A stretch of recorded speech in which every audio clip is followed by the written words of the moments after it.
Hello guys, आप सभी लोगों का स्वागत है आपके अपने इस YouTube चैनल पर जिसका नाम इकोनॉमिक्स इजी है। मैं हूं आपका अपना शिवम और आज हमारी क्लास नंबर 1 एक नए चैप्टर की जिसका नाम है LPG, liberalisation, privatisation and globalisation. दोस्तों क्या होता है कि जब हम इस चैप्टर को पढ़ते हैं तो बहुत ही थ्योरेटिकल लगता है और बहुत ज्यादा टफ लगता है बच्चों को, क्योंकि ये बच्चे रट के जाते हैं या छोड़ के चले जाते हैं ये सोच के हमसे ये ना हो पाएगा। लेकिन जो चीज हमसे ना हो पाएगा वो ही हम करेंगे क्योंकि उसी में हमको मजा आएगा। चलो बात को करते हैं शुरू। दोस्तों बात ये है कि ये जो बोर्ड पे मैंने पूरी बातें लिखी है ना, भूल जाओ क्या लिखी है। इन चीजों का कोई मतलब नहीं रह जाएगा जब तक आपका कॉन्सेप्ट क्लियर ना हो और आपको हिस्ट्री ना पता हो। इस पूरी बात का कोई मतलब नहीं रह जाएगा अगर आपको हिस्ट्री नहीं पता। तो हिस्ट्री ध्यान से सुनना और बहुत इंटरेस्टिंग है, इतनी इंटरेस्टिंग है कि शायद आपके अलावा हो सकता है चुनिंदा ही लोगों को ये चीज पता हो या वो भी ना पता हो। ऐसी चीज आज मैं आपको बताने के लिए आ रहा हूं। दोस्तों सुनना मेरी बात को ध्यान से। जब हमारा देश कॉलोनियल पीरियड में था, कॉलोनियल मतलब एक वेल्दी नेशन हम पे रूल कर रही थी, तो उन दिनों पर हमारा जो रॉ मटेरियल था वो पूरा एक्सप्लॉइट कर लिया गया था, पूरा एक्सप्लॉइट चूस लिया गया था। वे जो हमारी वेल्थ थी वो पूरी तरह से ड्रेन कर ली गई थी। तो अब इंडिया को जरूरत थी एक ऐसी पॉलिसी की जिसके तहत हम इंडिया को रिवाइव कर सके, दोबारा से उसको खड़ा कर सके, उस उड़ी हुई चिड़िया को, सोने की चिड़िया को हम वापस ला सके। तो उसके लिए उन्होंने बहुत मेहनत की और फाइनली 15 अगस्त 1947 में हमारा देश आजाद भी हो गया। लेकिन आजादी के बाद भी हमें ये 3 साल समझने में लगे कि हमारे साथ क्या हुआ। 1950 से 1990 तक हमने कुछ पॉलिसीज बनाई और उन पॉलिसीज में अगर आपको याद होगा तो हमने 5 ईयर प्लान्स चलाया। लेकिन दोस्तों क्या हुआ, जब हमारा देश आजाद हुआ था ना 1947 में, तो जवाहरलाल नेहरू, महात्मा गांधी और जो उनका पूरा एक ग्रुप था, उस ग्रुप ने ये एक पंचायत लगाई और उस पंचायत में ये डिस्कस किया गया कि आखिर हमें गुलाम क्यों बनाया गया, हमें क्यों गुलाम बनाया गया। मतलब बात ये उठी। तो गुलाम इसलिए बनाया गया था क्योंकि एक तो ऑब्वियस रॉ मटेरियल का हक था, हैंडीक्राफ्ट में आप बहुत माहिर थे, लोग पढ़े लिखे नहीं थे, और सबसे बड़ी चीज जो निकल के आई वो ये कि हमारे दरवाजे खुले थे, हमारे दरवाजे खुले थे, इंडिया के द्वार खुले थे। तो कोई भी आएगा चोरी करके ले जाएगा। भाई आप लोगों के घर के गेट खुले हो तो इसका मतलब क्या, चोरों को इन्विटेशन दे रहे हो, आओ पधारो हमारे देश। ठीक उसी तरीके से इंडिया वालों के गेट खुले हुए थे।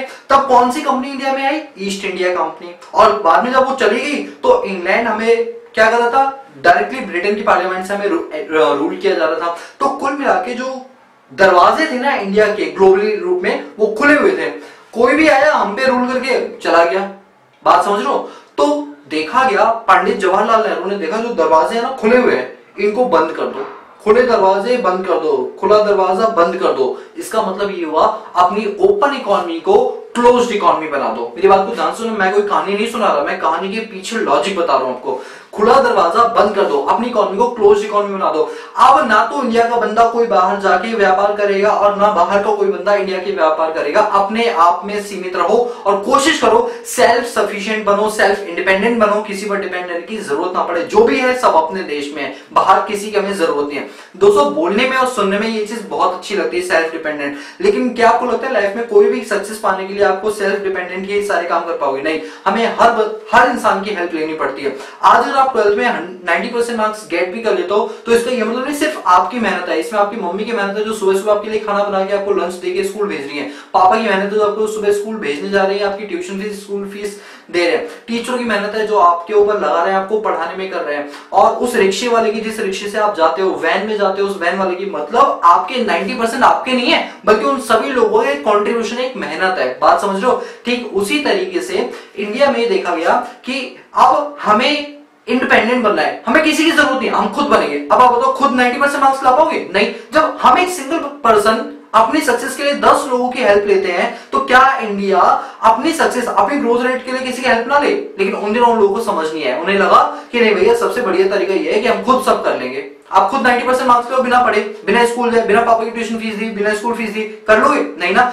यही गलती की इंडिया वालों ने, वो ओपन इकोनॉमी को क्लोज्ड इकोनॉमी बना दिया। चलो बहुत मजा आया, अब कोई नहीं आ सकता, अब हम आराम से अपने घर में कैसे भी घूम सकते हैं, कोई शेर आके हमें नहीं खा सकता, कोई हम पे रूल नहीं कर सकता क्योंकि अपनी इकोनॉमी तो क्लोज्ड इकोनॉमी है। लेकिन दोस्तों ये कब तक चलेगा? या तो आप अपने आप को बहुत स्ट्रांग बना लो, जो आप हो नहीं, अंदर से खोखले हो चुके, इंडिया वाले, वो ब्रिटेन वालों ने आपको खोखला कर दिया, आप में कोई दम नहीं है और बातें लंबी लंबी फेंक रहे हो। कुछ ऐसा हुआ था। आज पता नहीं क्यों मेरे लिए इंडिया के मुंह से बहुत गलत गलत चीजें निकल रही हैं, लेकिन वो गलत नहीं, वो सच्चाई है। गलत नहीं, इंडियन में कभी गलत नहीं बोलूंगा, लेकिन जो सच है वो सच है। उससे मैं पीछे नहीं हटने वाला। तो इंडिया 1950 के अंदर उन्होंने क्या किया, 1947 को उन्होंने क्लोज इकोनॉमी कर दिया। अब क्या हुआ, बात ये उठी हमारी इकोनॉमी में कौन सी इकोनॉमी है, कैपिटलिस्ट है, सोशलिस्ट है, मिक्स है। तो ओवरऑल हमने मिक्स तो कर दी अपनी इकोनॉमी को, मिक्स मतलब प्राइवेट और गवर्नमेंट सेक्टर मिलकर काम करेगा। लेकिन गवर्नमेंट ने देखा कहीं ऐसा ना हो प्राइवेट सेक्टर हम पे रूल करने लग जाए, तो मिक्स्ड होते हुए भी वो एक तरह से सोशलिस्ट इकोनॉमी थी। बात सुनो ध्यान से, वो इकोनॉमी जो हमारी इंडिया की थी वो मिक्स होते हुए भी कैसी थी, सोशलिस्ट थी। मतलब कहने को था प्राइवेट सेक्टर गवर्नमेंट सेक्टर मिलकर काम करेंगे, लेकिन government sector dominant position role play कर रही थी। कोई भी काम हो एकदम से आती थी गवर्नमेंट सेक्टर, कहती नहीं नहीं ये नहीं होगा, मतलब कुछ भी करना चाहो ये नहीं ये नहीं कहो, और अगर होगा तो हाँ यही होगा। मतलब ये होती डोमिनेंट पोजीशन जो गवर्नमेंट ने अदा की। चलो भाई प्राइवेट सेक्टर ने अपना मुंह बंद कर लिया, कर लो जो तुम्हें करना हो। करते करते 1990 आया, 1990 है दोस्तों। पता है 1990 में, अब 1947 से 1990 तक का पीरियड आप देख लो, इतना लंबा पीरियड है। उस टाइम पर अब हमें ये रियलाइज होने लगा कि हमारे डिसीजन शायद गलत थे जो हमने 1947 में लिए थे। बात सुनना, 1990 को मैं रियलाइज हुआ 1947 को लिया हुआ हमारा डिसीजन गलत था। अब आपके मन में क्वेश्चन आ रहा है 1990 को क्यों पता चला, क्योंकि उन दिनों हमारी इकोनॉमी के पास इकोनॉमी को रन करने के लिए 4 दिन का पैसा बचा था सिर्फ। अगर हमें अपनी इकोनॉमी रन करनी है तो हमारे पास सिर्फ 4 दिन का पैसा बचा था। और उस टाइम पैसे की मतलब पैसे की किल्लत चल रही थी। किल्लत क्यों चल रही थी, उसके पीछे कई सारे रीजंस है। वो रीजन ये है कि जो हमारा बैलेंस ऑफ पेमेंट है, जो आपने मैक्रो इकोनॉमिक्स में पढ़ा होगा last chapter, balance of payment deficit में आ चुका था, नेगेटिव आ चुका था। हमारा फॉरेन एक्सचेंज का जो रिजर्व है, जो गुल्लक थी, वो फूट चुकी थी और फॉरेन एक्सचेंज ड्रेन होता जा रहा था, निकलता ही जा रहा था, क्योंकि हम इंपोर्ट बहुत ज्यादा कर रहे थे। हमारे यहाँ पर government sector dominant position play कर रहा था, प्राइवेट सेक्टर को new new innovation, new new ideas लाने का मौका ही नहीं मिल पा रहा था। There is a couple of rules, couple of points जिनकी वजह से हमारी इकोनॉमी के पास सिर्फ 4 दिन के खाने के लिए पैसे बचे और बचे ही नहीं। अब उस टाइम पर हमारे जो प्रधानमंत्री थे, आपने सुना होगा डॉक्टर नरसिंहा राव, और उस टाइम पे जो हमारे फाइनेंस मिनिस्टर थे, you know very well, doctor Manmohan Singh. Doctor Manmohan Singh उस टाइम के प्राइम मिनिस्टर थे। अब फाइनेंस मिनिस्टर, प्राइम मिनिस्टर नहीं थे, फाइनेंस मिनिस्टर थे, सॉरी, ठीक है। डॉक्टर मनमोहन सिंह कौन थे, फाइनेंस मिनिस्टर उस टाइम पर। तो उस टाइम फाइनेंस का काम पूरा डॉक्टर मनमोहन सिंह के हाथों में था। अब डॉक्टर मनमोहन सिंह बड़े चिंता में। अब क्यों चिंता कर रहे हैं, वो चिंता इसलिए कर रहे हैं क्योंकि उन्हें अभी लग रहा है भाई इकोनॉमी को हमने तो अच्छा बनाने के लिए किया था और ये तो बुरे से बुरी हालत आ गई। अब हमारी इकोनॉमी के पास 4 दिन का भी खाना नहीं बचा, तो अब हम क्या करें। तो बात ये उठी कि अब तो कुछ ऐसा फाइनल स्टेप उठाना ही पड़ेगा जिससे हम अपनी इकोनॉमी को सही कर पाए। तो वो फाइनल स्टेप उठाने के लिए हमारे पास पैसा होना चाहिए, पैसा नहीं। अब हमने क्या किया, पैसा लेने के लिए हम गए अलग अलग कंट्रीज के पास, और अलग अलग कंट्रीज का यहाँ पर मतलब है IMF, इंटरनेशनल मॉनेटरी फंड, और दूसरा है वर्ल्ड बैंक। इन दो यूनियन, इन दो संगठनों के पास हम गए और मनमोहन सिंह ने बोला कि IMF world bank, IMF world bank, हमसे बहुत बड़ी गलती हो गई है। हमने अपनी इकोनॉमी, जो क्लोज इकोनॉमी थी, ओपन इकोनॉमी थी, उसको हमने क्लोज इकोनॉमी बना के हमने सोचा हम बहुत तीर उखाड़ लेंगे जो हम नहीं उखाड़ पाए। अब प्लीज हमें $7 बिलियन का लोन दे दो। 7 बिलियन डॉलर? हाँ गुरु, $7 बिलियन। आप सोचो, $7 बिलियन आप ऐसे इंसान को दे रहे हो जिस इंसान की वर्थ 4 दिन के खाने की, मतलब उसकी कोई रिकवरी की चांस नहीं कि वो आपको फ्यूचर में दे भी पाएगा। भीख आप उसे देते हो, लोन आप उसे देते हो जिसकी रिकवरी के चांसेस ज्यादा होते हैं। सोचो, $7 बिलियन का लोन मैं ऐसे व्यक्ति को दूं जिसके पास आज के डेट में 4 दिन का खाने का बंदोबस्त हो, बस 5वें दिन कुछ ना हो उसके पास। दोगे क्या? नहीं दोगे। यही चीज इंटरनेशनल मॉनेटरी फंड और वर्ल्ड बैंक ने बोला, भैया तुम्हें इंडिया वालों, तुम्हें क्यों हम पैसा दें, तुम तो आज भी कुछ नहीं हो। उस टाइम तो तुम इंटरेस्ट तो दे नहीं पाओगे, और इंटरेस्ट का तुम प्रिंसिपल अमाउंट वापस नहीं कर पाओगे, तुम्हारी हालत ये हो रही है। तो आप मनमोहन सिंह ने कहा, आप बताओ हमें क्या करना चाहिए। उन्होंने कहा सबसे पहली चीज तो जो आपने अपने एक्शंस 1947 में लिए थे उन सबको रिवाइव करो या रिवोक करो। रिवोक का मतलब वापस ले लो। आप जो हम बता रहे हैं वो करो। हमने कहा क्या बताओ क्या करना है, जो हुक्म मेरे आका। उन्होंने 3 हुक्म सुनाए। वो 3 हुक्म में से पहला हुक्म ये था कि आप अपने इंडस्ट्रीज को जीने ही नहीं दे रहे हो। क्यों नहीं जीने दे रहे हो? क्योंकि आपने इतने रूल्स एंड रेगुलेशन लगा रखे हैं कि मैं आपको बता नहीं सकता। तो हमने कहा अच्छा हाँ, लाइसेंसिंग पॉलिसीज तो हमने लगाया हुआ था, कोटास भी लगाया हुआ था हमने, और भी टैरिफ पॉलिसी लगाई हुई थी। तो बेचारा एक इंडस्ट्रियलिस्ट पनप ही नहीं पाया। बात समझ लो। उन्होंने कहा पॉलिसीज को आसान बनाओ। क्या बनाओ? आसान बनाओ। दूसरा, आप मिक्स्ड इकोनॉमी होकर भी सोशलिस्ट वाले काम क्यों कर रहे हो? मतलब मिक्स्ड इकोनॉमी हो, प्राइवेट को प्राइवेट का काम करने तो आप अपना काम करो। आप प्राइवेट के काम में अड़ंगी डाल क्यों रहे हो? उन्हें काम क्यों नहीं करने दे रहे इंडिपेंडेंटली तरीके से? बात समझ आई? यानी चीजों को प्राइवेटाइज करो। नंबर 3, अरे दरवाजे बंद क्यों कर रखे हैं आपने? कोई बाहर का बंदा आएगा नहीं, आपकी जीडीपी कैसे बढ़ेगी? नई नई कंपनियां आपके यहाँ कैसे डेवलप होंगी? आपकी कंपनी बाहर कैसे जाएगी डेवलप करने के लिए? बात सही थी, यानी बंद दरवाजे खोल दो, ग्लोबलाइजेशन। अब उन लोगों ने हमारे सामने 3 शर्तें रखी कि हम आपको $7 बिलियन का लोन तो दे देंगे, लेकिन 3 शर्तों को मानना पड़ेगा। चीजों को आसान बनाओ इंडस्ट्रियलिस्ट के लिए, लिबरलाइजेशन। दूसरा, प्राइवेटाइज करो कि जिन सेक्टरों पे प्राइवेट सेक्टर काम कर सकते हैं उनको करने दो, आप बीच में डंगी ना डालो। तीसरा, बंद दरवाजे खोल दो, ग्लोबलाइजेशन। ये 3 चीजें अगर आप कर लेते हो तो आपकी इकोनॉमी आने वाले टाइम के अंदर वेल्दी बन जाएगी, खूब सारा पैसा आएगा और आप उस पैसे को हमें वापस कर लोगे। भाई जब आप पैसा कमाने लायक बन जाओगे तो आप हमें इंटरेस्ट भी दे दोगे और पैसा भी दे दोगे। तो मनमोहन सिंह को ये बात समझ आई। अब जानते हो मनमोहन सिंह हार्वर्ड यूनिवर्सिटी के पढ़े हुए, यूएस में जो हार्वर्ड यूनिवर्सिटी है, जो बहुत बड़ी यूनिवर्सिटी है, जहां का स्टूडेंट हमारे यहाँ पर आके आरबीआई का गवर्नर बनता है। उर्जित पटेल ले लो, रघुराम राजन ले लो, ये सारे के सारे वहीं के स्टूडेंट है। वहां का स्टूडेंट यहाँ का गवर्नर बनता है। सोचो, Manmohan Singh one of the student, right? तो अब मनमोहन सिंह के दिमाग में समझ आ चुकी थी चीज कि अब हमारी इकोनॉमी के साथ क्या करना है। अब हमने एक बहुत बड़ा एक्शन लिया और ऐसा एक्शन लिया जो हर इकोनॉमी चाहती थी कि कोई भी ट्राई लो लेकिन हमारी इकोनॉमी बचा लो। कोई भी बॉल ट्राई बॉल करके एक बार छक्का मारने की प्रैक्टिस कर लेते हैं, लग गया तो छक्का ठीक है, नहीं तो आउट हो जाएंगे। वो सिचुएशन इंडिया के पास आ चुकी थी। एक बॉल पे 6 रन, या तो आउट हो जाओ या आगे बढ़ के सिक्सर मार दो। मनमोहन सिंह ने आगे बढ़ के सिक्सर मारने की सोची। जब उन्होंने मारी तो अपोजिशन पार्टी में बीजेपी बोले तो उस टाइम पे अटल बिहारी वाजपेयी ने इनका विरोध किया और बोला कि जिस तरीके से 1947 में फ्रीडम फाइटर्स ने जान पे खेल के इंडिया को आजाद कराया, आज ये मनमोहन सिंह ने हमारे इस देश को फिर से गुलाम बना दिया आईएमएफ का और वर्ल्ड बैंक का। मनमोहन सिंह के लिए बहुत गलत बातें और गाली गलौज की जाने लगी। उनको पार्लियामेंट्री डिस्कशन के अंदर लोकसभा राज्यसभा में बोला गया कि ये देश का दल्ला है। दल्ला समझते हो? वो जो पैसों के लिए किसी को भी बेच सकता है। ऐसे से वर्ड मनमोहन सिंह के लिए यूज किए गए। अब आप जानते हो मनमोहन सिंह ज्यादा तो बोलते नहीं है, मनमोहन सिंह बस सुनते गए और लास्ट में उन्होंने एक स्पीच में बोला, वेट एंड वॉच। ये 3 वर्ड्स थे, wait and watch, wait and watch, रुको और देखो। और जानते हो जब हमने एलपीजी का कंसेप्ट ओवरऑल एडॉप्ट कर लिया तो हमें $7 बिलियन का लोन मिल गया, सैंक्शन हो गया। फिर हमने $7 मिलियन को इकोनॉमी में लगाया और हमने इन 3 पॉलिसीज के तहत इकोनॉमी को चलाना शुरू किया। और कसम खुदा की, कसम भगवान की, 5 साल के अंदर हमारी उतरी हुई गाड़ी प्लेटफॉर्म पर आ गई, उतरी हुई ट्रेन पटरियों पे आ गई। इसका मतलब हमारी इकोनॉमी सुधर रही थी, सुधर गई नहीं थी, सुधर रही थी।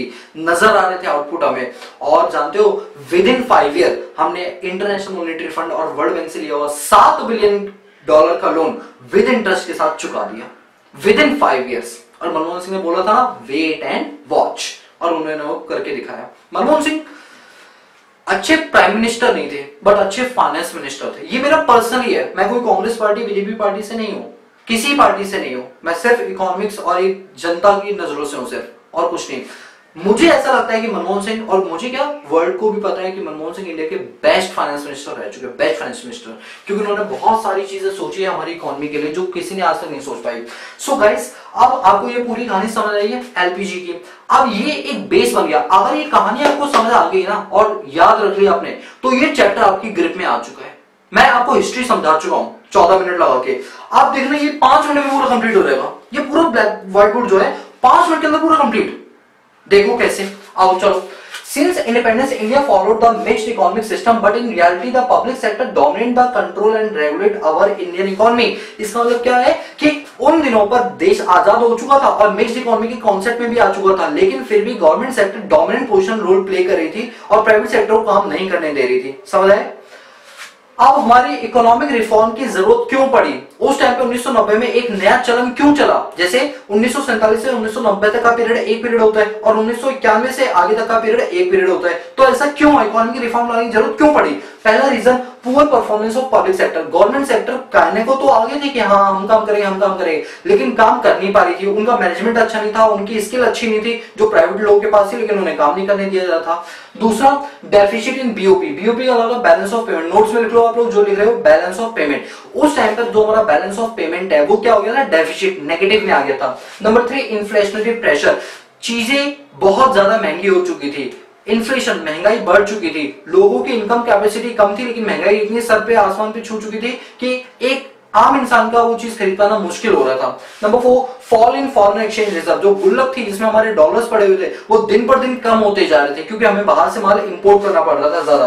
ह्यूज बर्डन ऑफ डेट, और जब भी हमें कोई दिक्कत होती थी हम सीधा लोन ले लेते थे। अब लोन लेने के लिए ना तो इंटरेस्ट देने के पास पैसे थे हमारे पास, ना लोन वापस करने के पैसे थे, तो जो लोन का बर्डन है वो बढ़ता ही चला जा रहा था। इनसफिशिएंट मैनेजमेंट, और मैनेजमेंट गवर्नमेंट का तो आप जानते हो कितना उम्दा क्वालिटी का होता है, समझते हो ना। ठीक वही चीज सोचो, आज की टाइम में ये हाल है तो उस टाइम पे क्या हाल होगा। उस टाइम पे उनका मैनेजमेंट बिल्कुल पुअर था। दोस्तों इन सब रीजंस की वजह से हमें अपनी इकोनॉमी को दोबारा से एक नई इकोनॉमी के लिए बढ़ना पड़ा, एक नई इकोनॉमिक रिफॉर्म के लिए हमें आगे बढ़ना पड़ा। To manage the economic crisis, और इसके से क्या है, इकोनॉमिक क्राइसिस आर्थिक तंगी है, इससे बचने के लिए 1991 में इंडिया की गवर्नमेंट ने अप्रोच किया IBRD। IBRD का मतलब क्या होता है, Indian board of reconstruction and development, यानी ये वो कमेटी होती है जो भी कंट्री सिक कंट्री है उसको रिवाइवल कैसे दोबारा से खड़ा कर सके। और वर्ल्ड बैंक, इन दोनों के सामने हमने अपनी, अच्छा IBRD बोलो या वर्ल्ड बैंक बोलो वो एक ही चीज है, और IMF इंटरनेशनल मॉनेटरी फंड, इन दोनों के पास क्या था, वो गुजारिश लेके गए थे, इस दर्द दिल की गुजारिश कुछ पैसे दे दो उधार, बात समझ रहे हो। तो इन दोनों ने उधार लिया, कितना, $7 बिलियन का लोन लिया। $7 बिलियन, $7 बिलियन बेटा कम नहीं होता। अगर मुझे मिल जाए ना पढ़ाने लिखाना सब छोड़ दो, घर पे बैठूं समझ रहे हो। चलो अब देखो 1991 में इकोनॉमिक क्राइसिस आई इंडिया के अंदर, इंडिया ने वर्ल्ड बैंक और IMF से हेल्प मांगी। इन दोनों ने क्या बोला कि आपको सबसे पहले तो प्राइवेट सेक्टर की जो रेस्ट्रिक्शंस है उनको रिमूव करना पड़ेगा। दूसरा, पब्लिक सेक्टर यानी गवर्नमेंट सेक्टर का रोल कम करके प्राइवेट सेक्टर के रोल को बढ़ाना पड़ेगा। और तीसरा, जो ट्रेड बैरियर्स है, जो व्यापार करने में आपने कई सारे बाधाएं लगा रखी हैं, उन सबको रिमूव करना पड़ेगा। और इन सबको रिमूव करने पर हमारी एक इकोनॉमी अलग ही टाइप की निकल के आई, जिसको हमने नाम दिया न्यू इकोनॉमिक पॉलिसी 1991, जो कि जुलाई में स्टार्ट हुई थी, जुलाई 1991 में, जिसको क्या बोलोगे, new economic reform policy, right.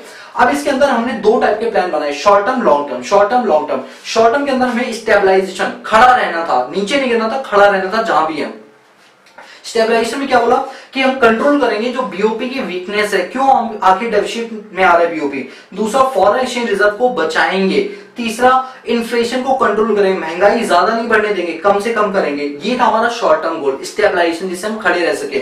Long term goal क्या था, स्ट्रक्चरल रिफॉर्म। ओवरऑल हम अपने स्ट्रक्चर को पूरी तरीके से चेंज करना चाहते थे लॉन्ग टर्म के अंदर, जिसके लिए हमने अपनी एफिशिएंसी को इंप्रूव किया, काम की करने के तरीकों को इंप्रूव किया। दूसरा, इंक्रीज इंटरनेशनल कॉम्पिटिशन, क्योंकि बंद दरवाजे खोल दिए थे, अब हम इंटरनेशनल लेवल की कंपनीज के साथ कॉम्पिटिशन कर सकते थे। नई नई कंपनियां इंडिया में आएंगी तो एक प्रोडक्ट को बेचने वाले 10-15 कंपनियां होंगी, आपस में कंपटीशन के चलते कंज्यूमर को उसका बेनिफिट मिलेगा।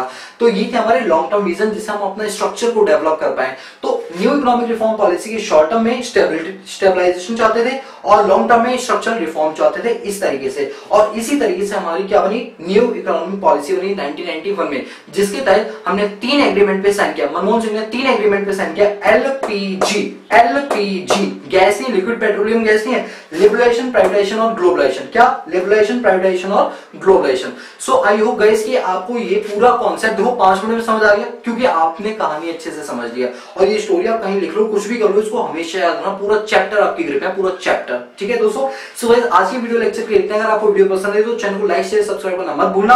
और अगर आपको हमारी बुक परचेज करनी हो तो वीडियो की डिस्क्रिप्शन बॉक्स में हमने अपना एक नंबर दिया हुआ, आप उस नंबर पे कॉल करो, ये जानो वो बुक आपको कैसे मिल सकती है। और अगर आपको कोई भी डाउट है तो कमेंट सेक्शन जिंदाबाद, और डाउट मुझसे डायरेक्टली पूछना चाहते हो तो वीडियो की डिस्क्रिप्शन बॉक्स में मैंने अपने फेसबुक आईडी और इंस्टाग्राम आईडी के लिंक दे रखे हैं, आप वहां पे डायरेक्टली फॉलो अप करो और इसके बाद आप डायरेक्टली मुझसे डाउट पूछ सकते हो। सो गाइस आज की वीडियो लेक्चर के लिए इतना ही, बाकी मिलते हैं नेक्स्ट क्लास में। आज के लिए पीस आउट।